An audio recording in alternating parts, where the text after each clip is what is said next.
Right now at noon, Monday's historic rainfall is still causing problems in Madison and other parts of Dane County. This is News 3 at noon. Good afternoon, everyone. I'm Mark Kane. Thanks for tuning in to News 3 on this Thursday afternoon. We'll get to those stories in a bit. But first, let's head over to the Weather Center. Meteorologist Hattie McLean has a look at your first alert forecast. Enjoy today. Yes, one more dry day, Mark, before the rain returns to the area. Take a wide view of satellite and radar, and you can already see there's rain off to the west. One batch of rain in eastern parts of Kansas, another batch heading into North Dakota. This system will continue to track eastward and bring rain after midnight to southern Wisconsin. So enjoy today. Things are pretty quiet right now. Hardly any clouds showing up on the satellite map when you zoom it down into southern Wisconsin. Temperatures have warmed now into the mid-70s in all locations.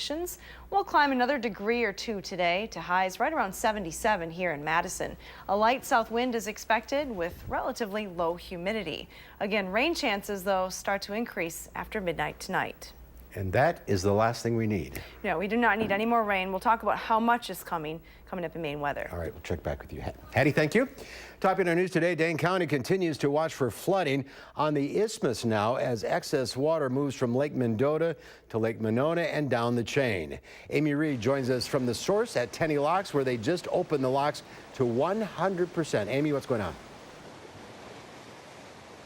Yeah, the sheriff's office told me that these locks are open at 100%. I know they don't look super flat. This is about as open as they get. It's enough to allow some water to flow out of the very full Lake Mendota. It's inches away from spilling over even into the sheriff's office boat shed. Now, people were here all morning today checking it out. Mo said they've never seen the lake this full before. This water will move downstream. You'll remember yesterday we were talking 3 to 6 inches for the people surrounding Lake Monona.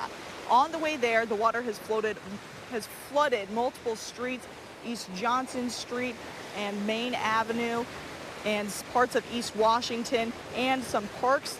Now the hope is that the locks will not break, but I talked to some people here to see if that was possible. They just said that there's a lot of water buckling up against this lock right here. I'll go ahead and send it back to you. All right, Amy Reed reporting live from the Tenny Park Locks. Thank you. People living along Lake Monona, Lake Wabisa, and Lake Kaganza are now bracing for flooding in their neighborhoods. Monona Grove High School football team and the Dane County Jail inmates spent yesterday filling sandbags for people to take to their yards. Over in Lake Wabisa, the Clean Lakes Alliance says water levels are now at 100-year flood levels. The organization tweeted this photo yesterday. The lake is just over 847 feet above sea level, and it likely won't be the only lake to hit that 100-year flood level. The Alliance says Mendota, Monona, and Kaganza are also close to reaching that mark. Roads in downtown Madison are blocked off today as a result of flooding. City leaders closed Johnson Street from First Street to Baldwin last night, which is the video you see here.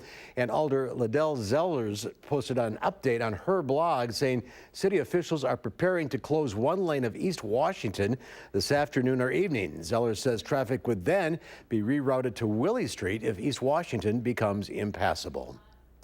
There's so many more computers in a car nowadays, and a lot of them are internal, like inside the cabin of a vehicle. And a lot of these vehicles got water in them, filled up with water. So you wouldn't pour a glass of water. Here we go. Governor Walker visited shelters set up in Mazomani's grade school this morning. He's declared a state of emergency for the county, which means it can get help fixing roads faster with help from the DOT. Governor Walker says the people impacted by the flooding will get help from the county and state, but it is still unclear if the federal government will help as well. There are a lot of people trying to get their cars fixed after all the rain this week, and it's not easy getting into a mechanic. Hundreds of cars were abandoned on highways and streets around Madison during the flooding Monday night. Auto technicians at Westtown Monona Tire turned away more than 36 cars this week because they're backlogged with water damage repairs. One of their mechanics said the advanced technology in modern cars is making the problem worse. There's so many more computers in a car nowadays, and a lot of them are internal, like inside the cabin of a vehicle. And a lot of these vehicles got water in them, filled up with water. So you wouldn't pour a glass of water on your laptop at home on the counter, right? I mean, it's over then. So the same thing with vehicles. Manning says even if your car seems fine, if you drove it through the floods, it may have battery, brake, or internal damage you can't see until it potentially breaks down in the future. Wisconsin Badgers wide receiver Quintez Cephas was in court this morning on 2 felony counts of sexual assault. Cephas was suspended from the team Monday after the criminal charges were filed. A woman told detectives in April that Cephas assaulted her and another woman while they were drunk. Cephas says he's being wrongfully accused and that the encounters were consensual. If he is convicted on both charges, he could face up to 50 years in prison. Meanwhile, Cephas's teammate and roommate, wide receiver Danny Davis, is suspended for the first 2 games of the season. According to the criminal complaint, Davis was there the night of the alleged assaults, laughing at the women and taking pictures. Coach Paul Chris says that suspension could be increased if more information connects Davis to the charges Cephas faces. There's more to come on News 3 at noon. Next, we'll see what Howard's working on in the Mr. Food Test Kitchen. When it comes to cooking, the only thing more important than taste is safety. Today, we have some information that could save your life.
Did you know that the #1 cause of fires and injuries at home come from cooking? So let me share a few hints and tips that will hopefully keep you safe.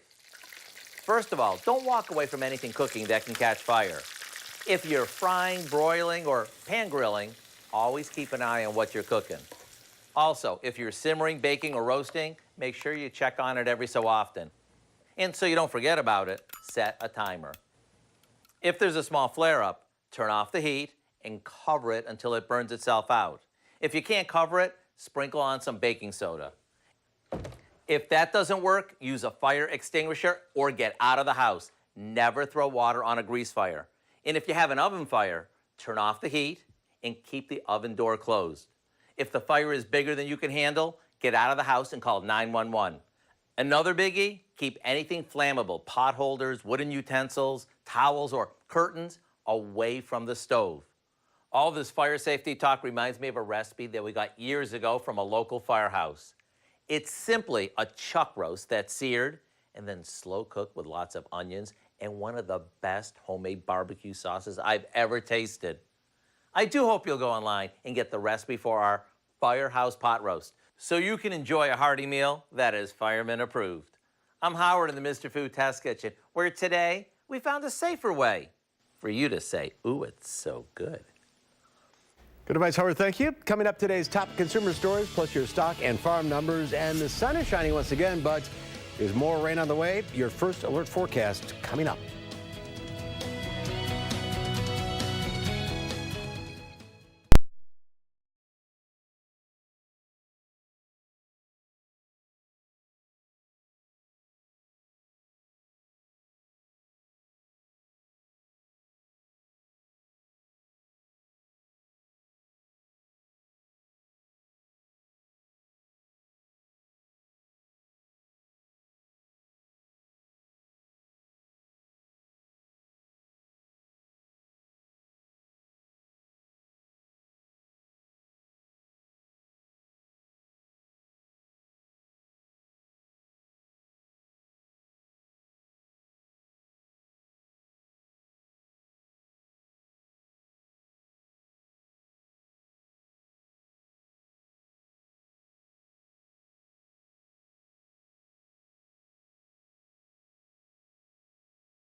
Well, what President Trump says will make us all very poor, and a popular ice cream add-in breaks out as its own treat. Here's Laura Podesta with today's Money Watch report.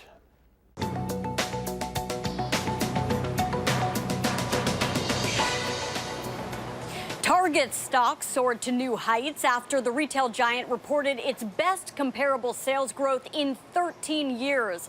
Target says customer traffic rose to unprecedented levels, and its shares jumped 3.2%, closing at nearly $86, an all-time record. Uber announced it will pay $34,000 to 56 former and current employees who claim they were harassed or discriminated against at work. That's a total of $1.9 million. The settlement is part of a class action discrimination lawsuit against the ride-hailing company filed in October 2017. Uber's work culture came into question when 3 Latina software engineers alleged that female engineers and engineers of color were paid less. Uber says it's working to make changes. And is your teenager always staring at their phone? Well, that's the norm, according to a new Pew Research Center survey. More than half of all teenagers think they use their phones too much. A quarter of the more than 700 surveyed reported feeling anxious, lonely, and upset without their devices.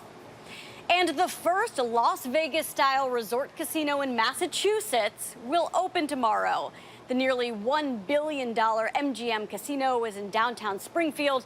The property spans 14.5 acres and includes a 250-room hotel, complete with a bowling alley and arcade. The company says it created 3,000 jobs. And that's your CBS Money Watch report. For more, head to cbsmoneywatch.com. At the New York Stock Exchange, I'm Laura Podesta. Laura, thank you. The Dow Industrial is down 67 points at the noon hour. The NASDAQ, however, up about 2.5. Let's check in now with Q106 Farm Director Pam Yonke as we continue to dry out before more rain.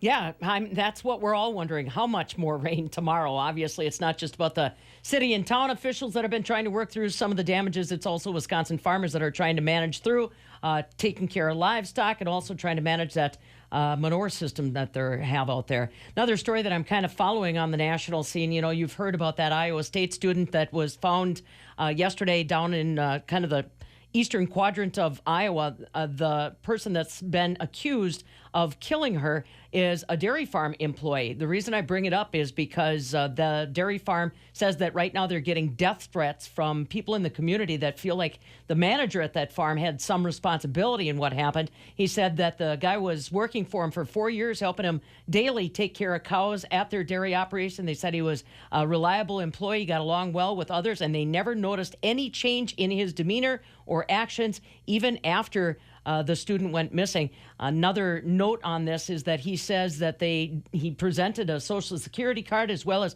personal identification and all the proper work documents, but under an alias name. So just kind of a shout out to our dairy farm families that are out there. If you are relying on some of that immigrant labor, are you really double checking to make sure you know who that person is and going through the e-verity process, or at least consulting with some other legal sources to make sure that you don't end up in some situation like this? True tragedy down in Iowa. Our markets are a little anxious today as well. We didn't get as strong export numbers as we expected earlier today, so that's undercutting the market. The Pro Farmer Crop Tour is going to wrap up this afternoon in Rochester, Minnesota, releasing their report tomorrow. So far, what I'm hearing from the boys on that tour is that the states of Illinois, Iowa, and Indiana, very disappointing on what they're seeing in the fields. And it's not just the plants, it's the farmers saying the same thing. Barrel cheese today was up a penny at 157.5. 40-pound block cheese up a penny and a quarter at 165. But today, the AA butter dropped a quarter of a cent to 24 3/4 a pound. So that's where we stand on a very, very comfortable, gorgeous Thursday out there. And like you said, the catch is the tables are changing. And I think there's a lot of people going to go through an anxiety attack tonight, wondering what kind of rain they're going to get tomorrow. We do not need any more, that is for sure. All right, Pam, thank you. We'll check back. Let's check in with Hattie. She's in the backyard weather patio with the forecast. All eyes on tomorrow. That's true, Mark. We do have more rain coming into the area late tonight into tomorrow. But wanted to first start with the big weather story for the nation, and that is Hurricane Lane, which is turning in the Pacific. Right now, it's a strong Category 4 storm, and it is expected to continue to track northward toward the islands of Hawaii over the next 24 hours. It is expected to weaken just a little bit as it continues to track northward. Now, landfall on any of the Hawaiian Islands be very rare. It's expected to come close, though, as we head into the upcoming weekend. Now, this storm is going to be more of a rainmaker than a wind maker. For Hawaii, some of the forecasts for rain are as high as 18 to 24 inches as this storm passes just to the east. So it bears watching over the next 3 days or so before it moves back out into sea. Now, we have our own moisture problems here, and that has prompted an alert day for tomorrow. Scattered showers and thunderstorms are expected to develop late tonight and continue on and off through the day on Friday. Of course, any additional rain in western Dane County would be problematic. There also is the potential for some strong or severe thunderstorms with this particular system. Here's the latest severe weather outlook for Friday. In that yellow shaded area is the slight risk area. That does include far southwestern Wisconsin, so areas like Platteville and Prairie du Chien could see some strong to severe thunderstorms. Rain is what we're all concerned with, though, and here is a look at the global forecast model, predicting rain amounts anywhere from 1/2 inch to about 1 inch across southern Wisconsin. And these numbers seem pretty widespread, 1/2 inch to 1 inch. The good news with this system, though, is that there is rain forecast for the northern part of the state. And that area of the state is actually pretty dry. They could use the rain up there. So they will also get some rain from this system. Here in southern Wisconsin, though, we start with clear skies right now. Hardly a cloud in the sky. There is some cloud cover off to the west, though, and that will steadily work its way towards southern Wisconsin. Temperatures across the region are pretty consistent in the mid-70s right now. In fact, here in southern Wisconsin, it is 75 in Madison, 76 in the Dells, 77 in Janesville. Looks like the warm spot is 78 in Boscobel right now. Future track will take temperatures up just a degree or two for the rest of the day with mostly sunny skies. You'll notice an increase in the clouds this evening, but if you have outdoor plans, it will stay dry through midnight. After midnight, those showers and thunderstorms start to move in. Pretty good bet that it will be raining as you're heading to work tomorrow morning or school. Then a little bit of a break through the middle of the day with more rain possible later Friday into Friday night. This whole system winds down and moves out Saturday morning. Here's a look at your extended forecast then. It is going to heat up around here, just low 70s tomorrow, but we're forecast to be in the mid and upper 80s through much of next week. There are numerous chances for rain, but right now, Mark, those are just chances next week, and they should be a little bit more scattered.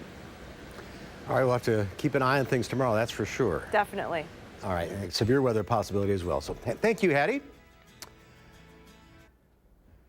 Now that we are getting closer to the start of school, it may be time to talk to your kids about the stress that comes with summer ending. You may be seeing your soon-to-be student acting out in the next few weeks. SSM therapist Britt Kuhlman says the majority of kids experiencing more anxiety around this time of year. Some younger children won't even make the connection between their mood and the upcoming transition. So Kuhlman says it can be important to act a mirror. Repeat back what they're feeling and work through it from there. And this evening, we're hosting a special Facebook Live event with SSM health experts, taking your questions on stress, anxiety, and any other mental health concerns heading back to school. That goes from 5 to 6 on the Channel 3000 Facebook page. You can ask questions live or send your questions in ahead of time by tweeting, posting, or emailing them with the hashtag #TimeToTalk. And there's more to come on News 3 at noon. Up next, slime is all the rage with kids right now. It's creating big bucks, and not just for store and toy companies. That story's next at noon.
Well, slime is all the rage with kids right now, and it's become a big business.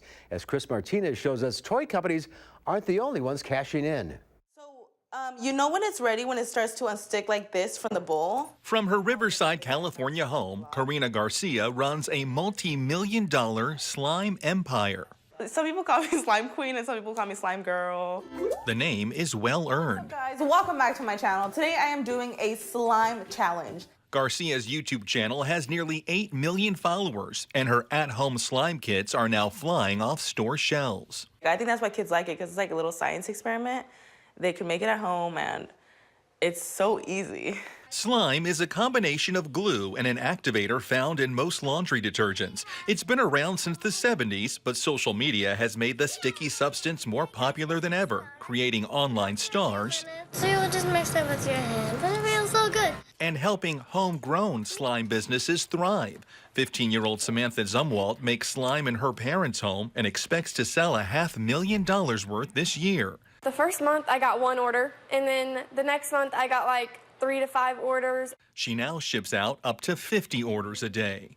Slime is here to stay. Lori Shack from the Toy Insider says many toy companies are also trying to cash in, offering different colors, scents, and textures. Kids love to play with it. They love to make it.